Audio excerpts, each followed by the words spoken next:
Antoine de Caunes. Rien qu'en disant ça, on est déjà content parce que c'est un plaisir d'accueillir Antoine. Alors on va pas parler de rock'n'roll, on va pas parler de Bruce Springsteen, on va pas parler de tout ça, on va parler... Regarde là. Île déserte, on va parler de bande dessinée. Île déserte. Oh, oui. Île, c'est voilà, et c'est une phrase île déserte. Et en même temps, c'est une île déserte qu'on va retrouver, mais c'est surtout un personnage fabuleux qui est au centre de cette histoire, que vous avez tellement bien connu. J'ai bien connu, c'était mon père. Heureusement que je l'ai bien connu. Mais en même temps, je ne l'ai pas assez connu parce que justement, il se barrait tout le temps. Oui. Voilà, j'aurais aimé mieux le connaître. Oui, D'où ce livre à retardement pour essayer de mieux connaître et mieux comprendre ce père mystérieux. Oui, Georges de Caunes. Et alors, les dessins de Xavier Coste, il faut le dire tout de suite, sont formidables. C'est une BD chez Dargaud. C'est une histoire de dingue parce que c'est à la fois l'histoire de ce personnage emblématique de l'histoire de la télévision qui va excentrique, qui va partir sur une île déserte, et en même temps, c'est la relation entre un petit garçon et son papa. Mais dans une situation pareille, c'était quand même incroyable de raconter cette histoire. En fait, ça a été un concours de circonstances parce que j'avais pas du tout envie de revenir sur cette histoire qui remonte à il y a très longtemps. J'avais 8 ans, j'en ai 71 aujourd'hui, c'est pour vous dire le gap. Mais les gens de Dargaud, la maison d'édition, m'ont proposé de faire une BD. Et évidemment, la première idée qui s'est imposée, c'était celle-là, c'était cette histoire, parce que c'est une aventure incroyable, littéralement incroyable, quoi.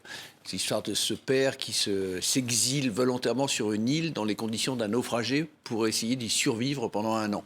Ouais. Et donc qui disparaît littéralement de la surface du globe, enfin de mon globe à moi. Pour un gamin, c'est complètement... On se dit, qu'est-ce qu'il dit, mon père? Ben oui, où il va? Qu'est-ce qu'il fait? Où est-il et pourquoi? Et pourquoi moi? Et donc j'étais jamais revenu sur cette histoire, et parce qu'il y a eu ce prétexte, ce déclencheur de la BD, j'ai ouvert ce qui était son journal intime sur l'île. Parce qu'il y avait ce qu'il racontait le soir. Tous les soirs à la radio, il faisait un communiqué de 4-5 minutes où il racontait sa journée, ses aventures. Et puis il y avait ce qu'il consignait dans son journal qui était très éloigné de ce qu'il racontait évidemment aux auditeurs, qui étaient ses doutes, ses inquiétudes, ses angoisses. Tout ça, retrouvé écrit comme ça, une pile d'archives, quelque part. Écrit dans un carnet qui était totalement illisible, parce qu'il avait une écriture de médecin neurasthénique. Et donc, j'avais jamais eu le courage d'aller m'affronter à ça et de le lire en disant toujours on verra plus tard. Le plus tard, ça a été cette occasion, cette BD. Il faut dire alors que Georges de Caunes était une vedette de la télévision, présentait le journal de 20 heures, donc quand même quelqu'un de très important. Votre maman était également Jacqueline Joubert, une présentatrice vedette. Et à un moment donné, ce père-là qu'on voit là, comme ça, avec cette allure BCBG un peu, la façon de l'époque, présentateur de JT, il a une façon de dire je pars. Oui, c'était important, on va dire. C'était important. C'était quelqu'un qui adorait partir, qui détestait l'idée d'arriver. Il préférait celle du départ, celle de l'arrivée. D'ailleurs, son mantra, c'était toujours l'important, c'est pas d'arriver, mais de partir. Voilà, ce mantra-là, il l'a mis il l'avait appliqué à la lettre pendant toutes ces années-là. Il était parti au Groenland, il était parti en Amazonie, et puis finalement sur cette île déserte. Votre mère, ça s'engueule parce qu'elle ne comprend pas. Elle comprenait pas très bien, Elle comprenait pas très bien. C'est-à-dire qu'en fait, il avait déjà perdu une femme, la première, Benoît de Groult, en partant au Groenland, et en se retrouvant remplacé au pied levé par son meilleur ami, Paul Guimard. Histoire trop drôle. Paul Guimard, qui, des années après, alors qu'il est sur son île à Eyao, lui-même entreprend une croisière au long cours autour du monde et se dit que peut-être il va faire escale à Eyao. Vous imaginez la situation? Oui. Patrick? Oui, j'imagine. J'ai le bordel, là.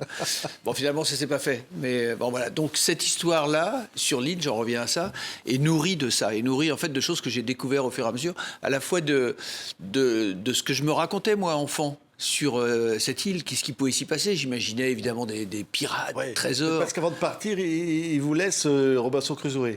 Oui, il voulait absolument que je lise Robinson Crusoe. Oui, Robinson Crusoe, qui est un livre qui m'a beaucoup ennuyé quand je l'ai lu. Je lui préférais 1000 fois l'île au trésor, parce qu'il y avait de la baston, il y avait des pirates, il y avait des trésors. Enfin, c'était noir, c'est un roman qui fait peur. Puis je m'identifiais au jeune Jim Hawkins, évidemment, plus qu'au vieux Robinson avec sa barbe comaque.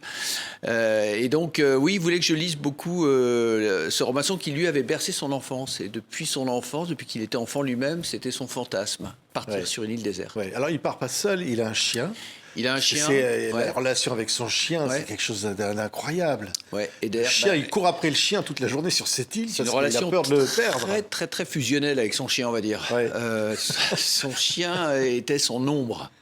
Quand il présentait le journal, le chien était assis sous la table, allongé sous la table. Quand il partait en Australie, il emmenait le chien. Mais il ne pouvait pas atterrir parce qu'il y avait des lois sur la quarantaine. Donc il voulait piquer le chien à l'arrivée, les Australiens. Donc il repartait dans le même vol avec son chien. Son chien ne le quittait jamais. Et donc il l'accompagne sur cette île et il devient évidemment son confident. À qui il parle, à son chien.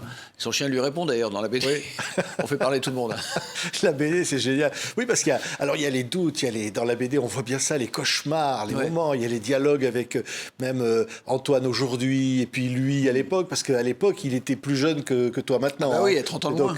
30 ans de moins. Donc moi, je le regarde à l'âge que j'ai, le jeune vieillard, je le regarde comme un môme en train de faire des conneries sur son île. Mais j'ai aussi le regard du môme de 8 ans qui ne comprend pas pourquoi son père a disparu et qui en même temps le fantasme complètement. Moi, j'ai eu la chance, quand j'étais môme, d'avoir un père qui était un aventurier. C'est-à-dire que mes copains dans la cour de récré, eux, leurs parents étaient dentistes, experts comptables ou garagistes. Qu'est-ce qu'il fait ton père dans la vie Quand même. Il est avec son chien sur son île déserte. Donc non, j'avais une aura certaine, évidemment. Ouais. Mais alors oui, parce que sur cette île, ça va pas se passer si bien que ça. Cauchemar. Ah non, on se dit, il est parti dans l'enfer, mais il veut pas en partir. L'antichambre de l'enfer. C'est horrible. Ouais. Il va faillir y crever. Alors avant d'en partir, donc il y arrive. Il appelle ça tout de suite l'antichambre de l'enfer parce qu'il s'était imaginé une île qui était une île à la Robinson. Le lagon poissonneux, les fruits qui pendent des arbres, le gibier, les poissons qu'on attrape, les crustacés, etc. Là, pas du tout. Pas du tout. C'est un bloc de pierre au milieu du Pacifique, occupé par les Français au XIXe siècle, qui avaient établi un bagne et qui avaient renoncé assez vite tellement les conditions de vie étaient insupportables, c'est pour dire, c'est Cayenne x 10, en laissant des moutons qui avaient proliféré et ravagé littéralement toute l'île. C'est-à-dire qu'il n'y avait plus de végétation. Il y a des moutons revenus à l'état sauvage. Et donc l'État français, la marine lui avait donné un fusil et des munitions pour pouvoir buter du mouton. Et éventuellement s'en nourrir. Sauf qu'il faisait 42 degrés en moyenne. Il y avait des moustiques, il y avait des mouches. Dès qu'on tuait une bête, ça s'abîmait tout de suite. Et il ne savait pas, lui, il n'avait pas fait une formation accélérée d'épeceurs ou d'écarisseurs. Oui.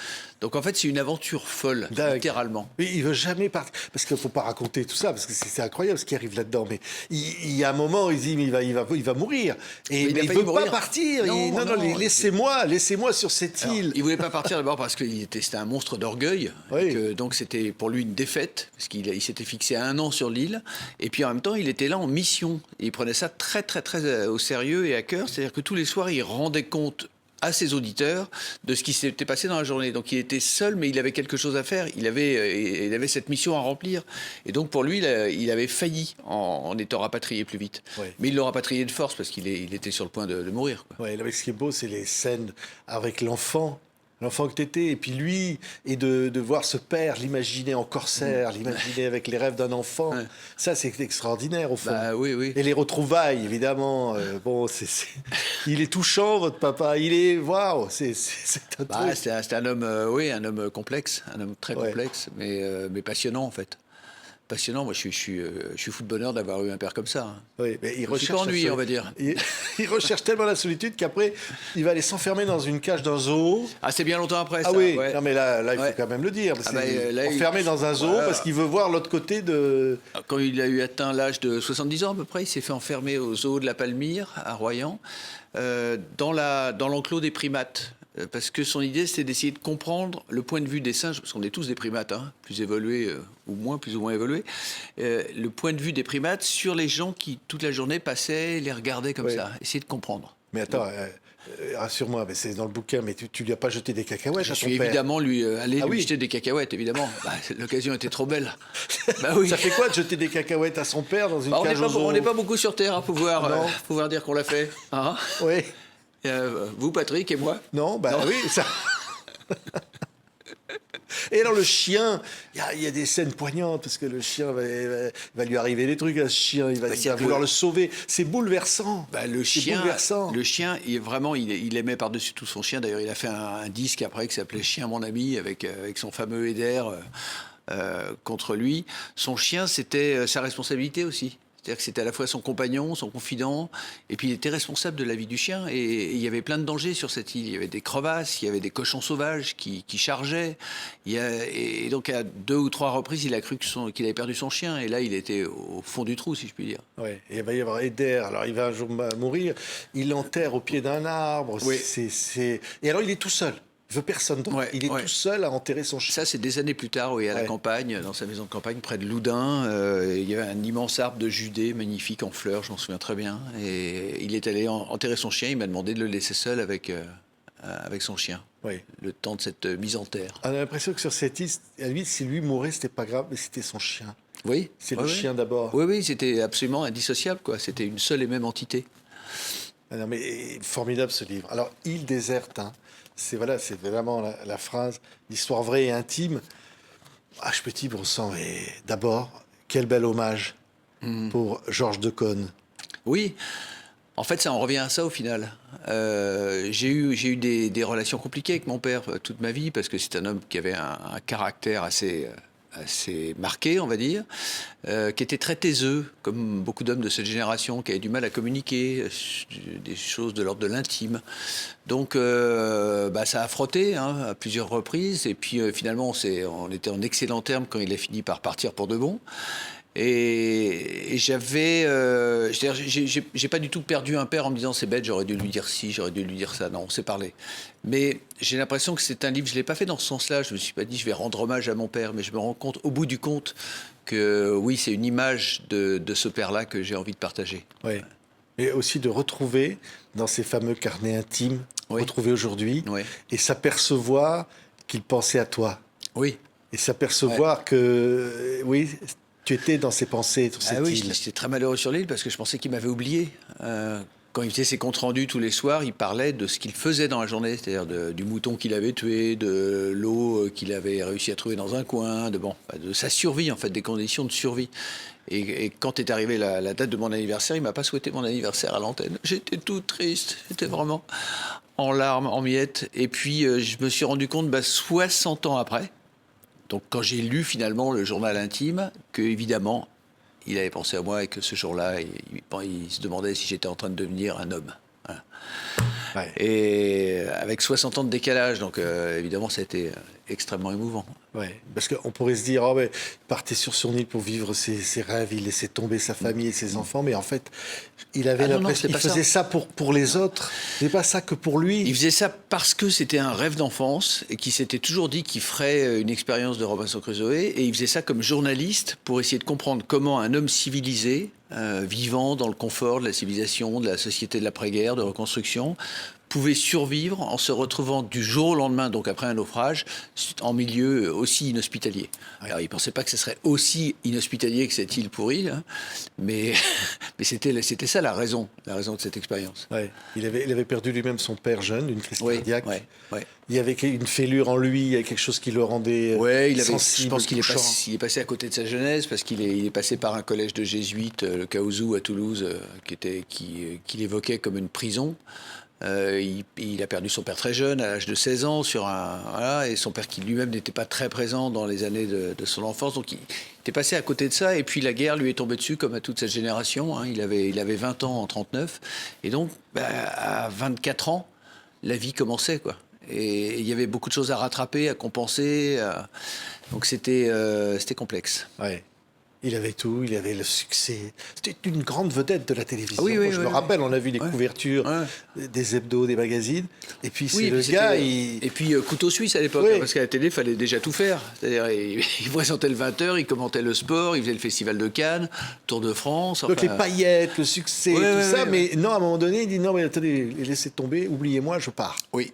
Je fous le camp. Ouais, mais ça, il l'avait donc déjà fait 2 fois. Groenland, l'Amazonie, et la dernière, mais là, je suis en âge de le comprendre, au moment de l'île déserte. On voit, on venait à l'instant de voir la photo quand il était à l'écran, de sérieux. Hein. Ouais.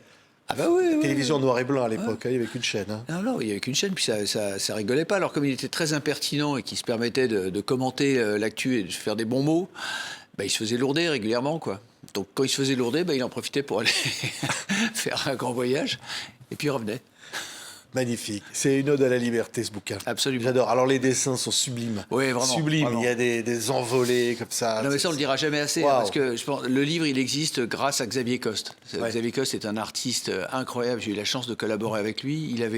On l'avait remarqué, évidemment, pour le 1984, l'adaptation de Orwell. Donc, il passe de George Orwell à George Decaude. Hein. Et j'ai été... moi qui connaissais son travail... Alors on a travaillé ensemble, main dans la main, on a fait un ping-pong permanent. J'étais stupéfait, abasourdi par ce qu'il arrivait à sortir comme image. J'ai l'impression que c'était des images qui sortaient de ma tête. C'est pour vous dire à quel point on a été proche sur cette histoire, parce que lui-même, Xavier, rêvait de passer de ces projets dystopiques 1984-1985 à une Robinsonade. Donc ça, les planètes se sont alignées d'un seul coup, et ce livre est un petit miracle, en fait. Ouais. Pour nous qui l'avons fabriqué, j'espère que ça sera un pour les lecteurs, mais pour nous, il s'est fait dans des conditions à peu près assez incroyables. Ça lui aurait plu, ça, je pense. Hein. Ouais, il aura adoré. Non, ça c'est... Ouais. Non, très sincèrement, je pense que le livre lui aurait plu.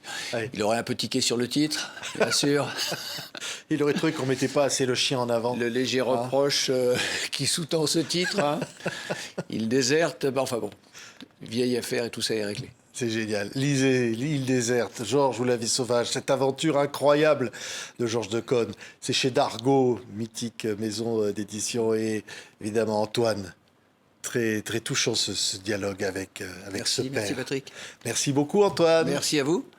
Et à la prochaine. À la prochaine. J'ai envie de dire, pour parler de Springsteen peut-être un peu, non? Oui, la Hein? prochaine, Springsteen, tiens. Springsteen, ouais, Springsteen. Lille, 23, 27, j'ai l'impression que je vais faire le VRP là. 23 et 27 mai. Darkness on the Edge of Town. Mais non, mais il y a 3 dates en France. Ah bah 2 oui. dates à Lille et une date à Marseille. Donc Ouais. évidemment, on sera aux 3. Fan numéro 1 de Bruce Ah Springsteen. voilà. Hein. C'est au-delà du Et fan. Georges, il aimait quoi comme musique? Alors, moins Springsteen que moi. Il était plus Mozart. Maurice et- Chevalier? Non, pas du tout. Non, pas du tout. Non, soyez pas insultant. Il aimait beaucoup Mozart. Il était persuadé d'être un ténor contrarié. Ouais. Et il y avait que lui qui était contrarié, et puis ceux qui l'écoutaient quand il se mettait à chanter. Et sinon, il écoutait beaucoup Charles Trenet. Ah oui. Voilà, on avait ça en commun avec mon père et ma mère. Charles Trenet. L'année où les Beatles sortent Love Me Do, Ouais. lui, il écoute Mozart, lui. Il écoute Mozart, ouais. Mais il y a son fils qui écoute quoi? Bah, j'écoute Love Me Do, moi. Évidemment. J'écoute Love Me Do. Mais non, parce que j'avais une mère qui faisait une émission de variété, donc qui recevait tous les 45 tours. Oh là là Beatles là là, compris, ça, bah c'est de oui. la chance. Bah oui. Alors, je me tapais pas que les Beatles, hein. Il y avait à prendre et à laisser, mais j'ai découvert les Beatles comme ça, et j'ai écouté les Beatles avec ma mère, qui était une jeune femme moderne. Ouais. Merci beaucoup. Île On déserte. s'est pas déjà dit au revoir il y a 5 minutes là. On va le refaire. Ah bon, on recommence. Alors, Ouais. Georges ou la vie sauvage, c'est chez Dargaud.